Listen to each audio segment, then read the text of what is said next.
What's up, people? I just wanted to share a little thought that I had. I was sitting there listening to this Kendrick Lamar, little K-Dot doing his thing. So, this is the beautiful city of Detroit. We're on the east side of Detroit, deep east, headed deeper east, right off the water over there. And there's the immigration building. It's a Chrysler Jeep plant where they make all the Cherokees, Jeep Grand Cherokees right there. Homeland Security and Customs and all that good stuff. But I wanted to bring something to your attention. America. As Bernie Mac say, got something to talk to you about America. So here it is. There was a guy back in the 70s. He wrote this song. It was called "We Almost Lost Detroit." And I'm going to tell you, here it is, 2018. We lost Detroit. What little part that we have, we don't want. Little part that we have, we just know that's not the best parts. When we had this city lock, stock, and barrel for 40 years. 40 years. I'm just going, and probably longer. We can argue about that. But it's been somewhere in the neighborhood of 40 years where we've been like in the 90 to 80% African American demographic. And here's the problem with that. You got a lot of whites, let's just say people who don't look like us, come around, tear our community to fucking shreds. But they did it like that. They take this building and leave it just empty forever. Where they take and pop up these malls, little strip malls all over the place, and put beauty supplies and Chinese food, check and go. Then we had the Chaldeans, all the Coney Islands, every damn where. These little raggedy little clinics that's never open with all those government grants. All of this commercial blight that sits around here. Look at all of that.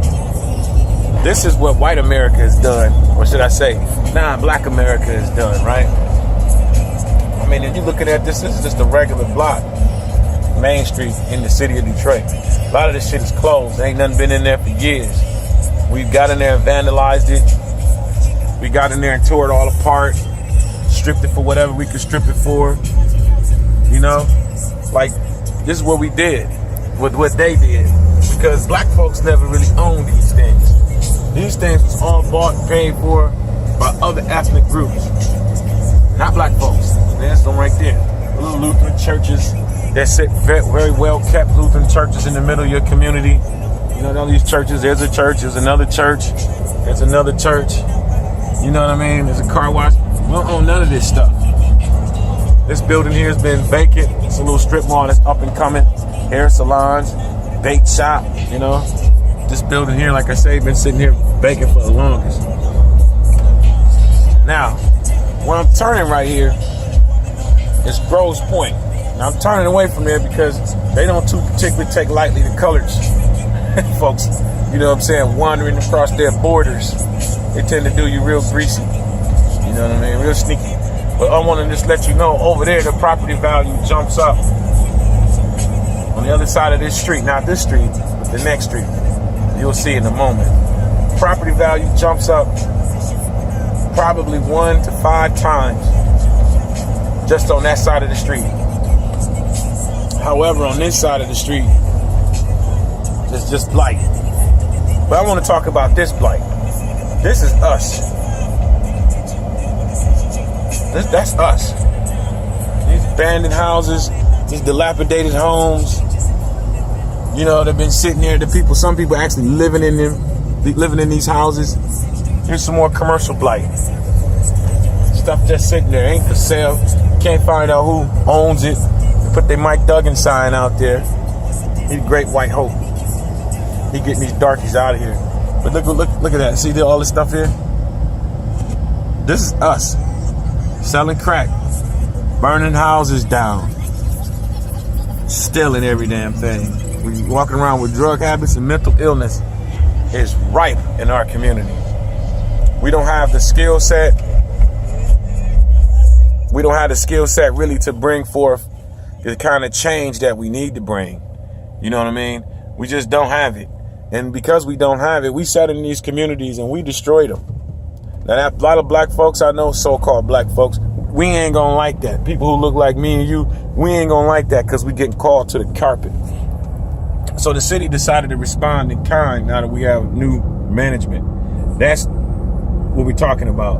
Where they just basically bust, let a bulldozer go on autopilot and just tear down any and everything that they can tear down. That's the Detroit side.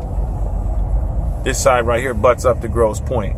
On the other side of that street, one street over, behind these houses, is Grosse Pointe. And I bring up Grosse Pointe again because Grosse Pointe residents own a lot. Now, Grosse Pointe is an affluent neighborhood, a very affluent neighborhood. And they own a lot of land in Detroit. They own a lot of it. According to the Detroit News and the Free Press, they did some years ago. You have to do the research and find it. I'm not going to dig for you. If you're a true researcher and a true historian and, you about your scholarship, then you'll go and you'll find it. You'll know what I'm talking about. But they talked about the Grosse Pointers. A lot of Grosse Pointers own big chunks of land in Detroit and will sit on them and won't even sell them. How do they do that? I don't know why they do that. I can argue about it. But the effect is this. This is Grosse Pointe. That's Grosse Pointe. See, all that is functioning businesses, mama roaches. Over here, kind of lightweight, trying to copycat. This building here got built and they see nothing. I don't even know what that building is. It's just sitting there. But, here they are. Here's new construction. Over here. You see? This is what happens when you have wealthy people who are a different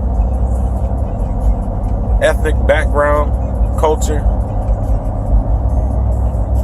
who have made their existence based off being parasitic and predatory towards this group of people.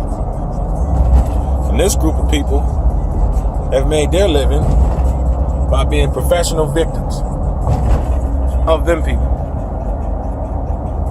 And when you get down to the nitty and the gritty of it,